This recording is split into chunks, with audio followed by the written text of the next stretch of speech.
Good morning, everyone. It's Yvonne here from the Aussie Goddess, here to do your read for, oh my goodness, here we go, Tuesday the 25th of September. Thank you so much for subscribing to my channel. The last couple of days it's just flown. I have such a giggle about it when I see how much it's increasing by. It blows me out. So thank you for supporting me. If you haven't subscribed yet, I'd love to have you on board. There's a red subscribe button underneath. And please like and share my videos so other people can also like them. If my readings don't resonate with you, I'm happy for you to move on to the next reader. I tried to read all of your comments now that I have them there. I'd like to respond to them all, but I can't. So I do want to, however, say somebody talked about healing after a relationship yesterday, and I thought, the trouble is I probably refer to healing what you probably refer to it is as the, that grief period after a relationship. Now, some people don't have that. They move straight on to the next relationship. They don't acknowledge their feelings, or they don't have those feelings. I'm not really sure. But for most of us after a relationship, that period of healing is about us, taking the time out to perhaps, have a little bit of, how would you put it, like a little bit of regret, tears, emotions, whatever else. And some people we get over extremely easy. They might only take a couple of days of doing that, and other people seem to plague our thoughts for months afterwards. So whatever it is for you, that is what I'm talking about when I'm talking about healing. That process you go through after you've broken up from a relationship. For me, it's a period of review because I want to know why I've been taught that lesson. What can I take from that? But then I've been very spiritual for a long time, so and I had a lot of childhood trauma as well. So for me, it's about going inside and having a look to see what exactly what my part was in that. I'm not saying anyone was to blame, because I don't think blame is helpful, nor is it necessary. But I do believe that for others like me, sometimes looking inside ourselves when a relationship's done is good for us to understand what we learned from the process. And that we don't harden ourselves or, put protection around our heart because we're scared of doing it again, because we're scared of abandonment or, being left behind. Because sometimes we do that too, which makes it very difficult for us to fall in love for a while. But anyway, that's my little blurb for the morning. Let's go on with your reading for today. What's cracking for Tuesday? Okay, so first off we have out the Knight of Rods. Now, the Knight of Rods is the guy that I always say gets a bit of a raw deal in the pack. He, after talking about relationships, he's the, bit of a one-night stand. He's the guy who finds it very difficult or doesn't want to commit.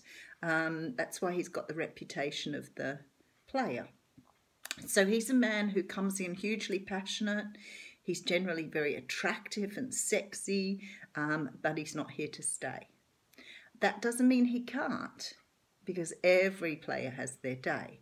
But this is what the card represents. So it's very, very much of, coming into something very passionately, pushing all your passion out there, having a great old time, and then moving on very quickly. So this could be in regards to, projects, jobs, relationships, anything really. It may just be a friend you have come in every now and again for, a very sort of, moment of catching up and everything's fantastic, and then you don't see them again for a while. So that's the Knight of Rods. He's a very quick energy. Okay, so then the first card out is the Six of Swords, and this shows someone moving away from a situation. Now, the person's got everything they need with them. They've taken all their thoughts and their ideas in the boat with them, and they're moving away from something that didn't serve them. So it could be with the Knight of Rods coming up before this, or the Knight of Wands, that you're moving away from a situation where you've maybe been in that position. And it's interesting that I've talked about emotions and healing, because this is sometimes what we would class as the healing side. Moving into calmer waters, understanding all our, you know, the things we've put into the relationship, all the things we've taken out of the relationship. We're taking them all with us. So we're understanding that we need to go through this process by getting into this boat. We know we're leaving things behind that didn't serve us, but we've also learned all these things here to take with us. So it's a fresh, brand new start, but also taking your experiences forward with you. Okay, the next card out is the Lovers. So the Lovers talks like it's, you know, a very close relationship. Can be a partnership other than love. As I always say, originally this card was the Choice rather than the Lovers. Whatever it is, to me it looks like you're moving to this. So maybe you've had a life of playing. Maybe you've been a player, but maybe now you've felt something for someone and you want to move to more security, to abundance, to love. Because to me, this is where you're sailing your boat to. So maybe you have fallen in love and you want to commit to someone. Okay, and then we have the Sun. Now this is beautiful because this says to me that perhaps things have been a little haphazard in your life. Maybe you've been really searching for someone that you wanted to settle down with, and now you've had light shine on that. So very, very much a reading of romance this morning.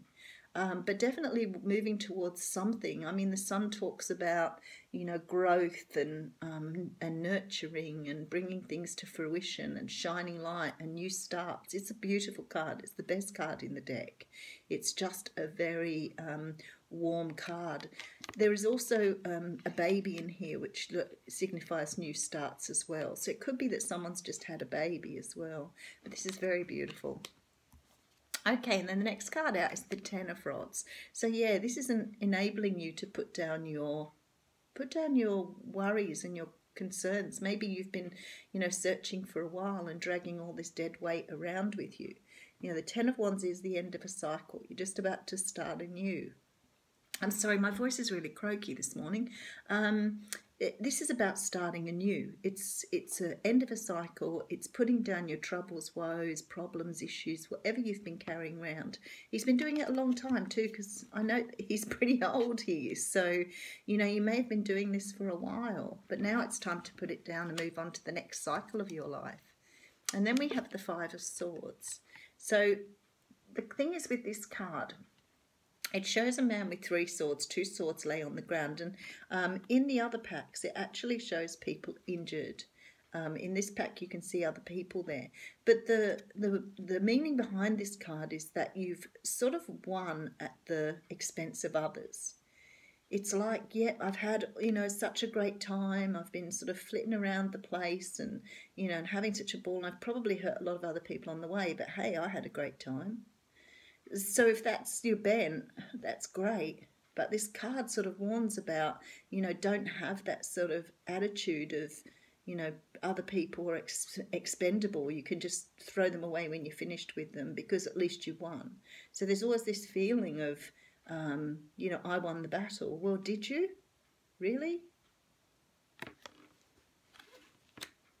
Okay, and then we have the Page of Swords. There's a message coming in here for somebody. There's a message of truth. It could be an apology. The page is very, very young. It's a new thing. So it could be a little apology. But it's certainly somebody coming in saying, you know, I'm sorry, I love you. This is a truth anyway, no matter which way we go about it. And I like the page because he actually has this sword on high. Now, the only thing is sometimes when the page is coming in with the truth, he can be a little brash or a little harsh because he's not experienced. So somebody could be coming to tell you something, but they may not be clear, or they may come across as a bit tough with that message. Okay, and then we have the Four of Pentacles. Now, don't forget, anytime these energies can turn over, we're talking general reading, we're talking lots of people watching these, so it could be you going to apologise to someone. Now, this card is the card of hanging on to things. Okay, that's making sense now. If you're hanging on to anger or misery or unhappiness after a relationship, sometimes it's very hard to apologise to someone and say, you know, it was me, I did the wrong thing. So whether that's you or whether that's another person, someone's finding it very difficult to apologise here because they're still hanging on to what went wrong. I really believe that someone's changed what they do. They've changed their ways somehow, some way, some shape. And they've seen that they want love now after perhaps having a life where they've had a lot of, you know, easy, flippant relationships where they've broken people's hearts. So it looks to me like this person is ready to put this down and their burdens down and make an apology to you, or you're making an apology to them. Not quite sure which way round it is here. But someone is ready to commit here. There's insecurities. Like, this is insecurities for people. Nobody flits around 1,001 different relationships for the sake of it. They've got, you know, a lot of... a lot of things they're dealing with too. So, and look at this. This brings in the Ten of Cups. So that's happiness on both sides here. It's happy families. It's moving ahead. It's beautiful. There's two of the nicest cards in the deck in this reading this morning, but definitely a feeling of achievement here. And then we have the Hierophant. So that says to me, this is a commitment that probably involves marriage. This is also about having faith and trust that this is going to happen, because a lot of people want to rush things. They want to see them happen straight away. I've got to tell you, I had readings 3 years ago and they're only starting to manifest now. But I knew that I had lots of work to put in over the last few years to get me to where I am today. So a lot of people get, you know, this idea that when you get a reading that it's just going to all happen without any effort being put in. And sometimes this is not about waiting for someone. Sometimes this is about going about your business, loving yourself, caring for yourself, and waiting and trusting that the universe will bring it to you when it's ready, or when you're ready. Okay, and then last of all we have the King of Pentacles. So this man or woman that you are waiting to bring in is now at king level. They're stable, they know what they want, they're very dedicated, earthy, down to earth, truthful, honest, ready to go into a relationship. So you are going into a relationship with someone who may have in the past not been the greatest of characters. They may have hurt you, left you behind, broke your heart, but they are coming back to make this commitment now, and they've achieved this level, which means they've put in the work they needed to. They've had the realization, the epiphany, the chance to understand you are what they want. Beautiful reading. Beautiful reading for a Tuesday. I can't help but say, you know, we've had some pretty tough readings the last few days. I'm going to put a romance angel on that one because I feel like... So we got Doreen Virtue's cards. Oh, I forgot to say too, I've got the Hanson Roberts tarot that I'm using there too. But I think we might go... one of these cards this morning. Oh, what have we got? Chemistry. Okay, there's a strong magnetic attraction here. So whoever it is who's coming in for you really does have enormous passion for you. You probably do for them too. You've probably wanted for them to come back, but they haven't been ready for you. But they are now. Thanks, guys.